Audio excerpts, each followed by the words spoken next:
Bonjour, nous sommes donc sur la chaîne Téléprovidence, la télévision de la subconscience, et j'aimerais vous parler justement de ce concept de subconscience qui est nouveau, enfin, le mot lui-même est nouveau, même si on connaît évidemment les termes de inconscience, conscience, subconscient, mais pas de la subconscience.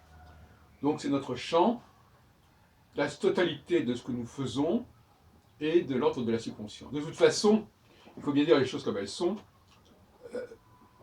Un être humain ne peut pas agir sans être quelque part marqué par la subconscience. Et ça, il faut quand même le reconnaître. Il faut que tout le monde le reconnaisse. Ça veut dire quoi? Ça veut dire que nous sommes portés par des savoirs qui nous dépassent.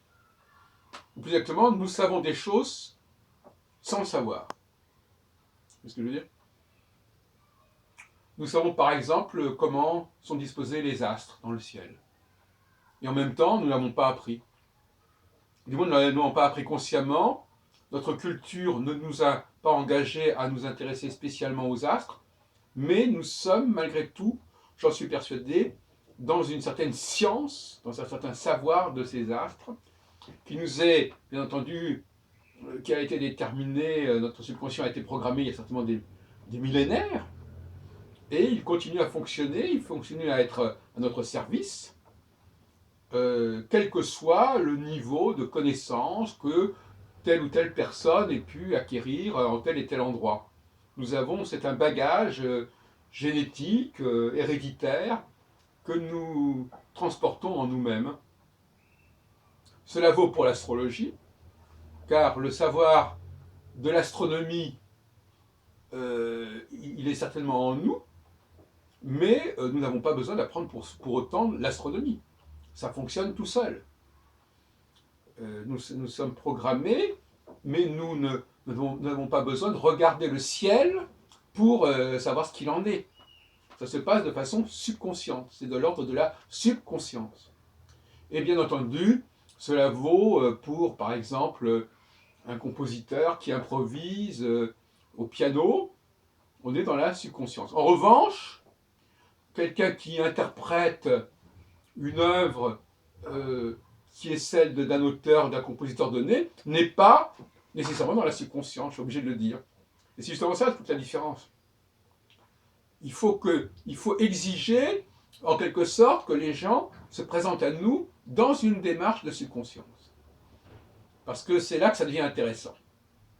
Il y a quelque chose là de plus, il y a une transcendance. Quelqu'un qui vient simplement en nous lisant un texte ou en nous lisant une partition, eh bien, il nous frustre d'un certain accès à la subconscience. Cette subconscience peut être une forme de transe d'ailleurs, dans une certaine mesure.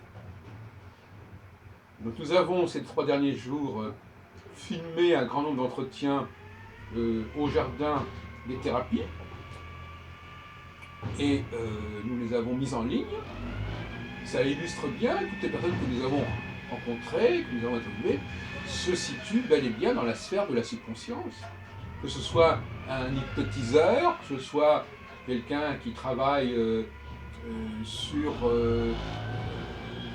des formes d'astrologie chinoise, que ce soit quelqu'un qui dépollue de façon énergétique, etc. Enfin, je veux dire que tout cela, ce sont des choses qui sont subconscientes. Ce sont des mémoires que nous portons en nous, mais à notre insu, d'une certaine manière. En revanche, ce que je voudrais dire, pour apporter un bémol à ce que je viens de t'exprimer, ou du moins pour éviter un certain nombre de malentendus, c'est que, certes, il y a des choses qui sont subconscientes, mais on n'est pas en train de dire pour autant que, par exemple, nous captons Pluton. Parce que nous ne le voyons pas. Et donc là, je ne suis pas en train de dire, donc là, je dis non. Je dis les astrologues qui utilisent Pluton ou même Neptune, non. Je dis qu'ils sont dans l'erreur.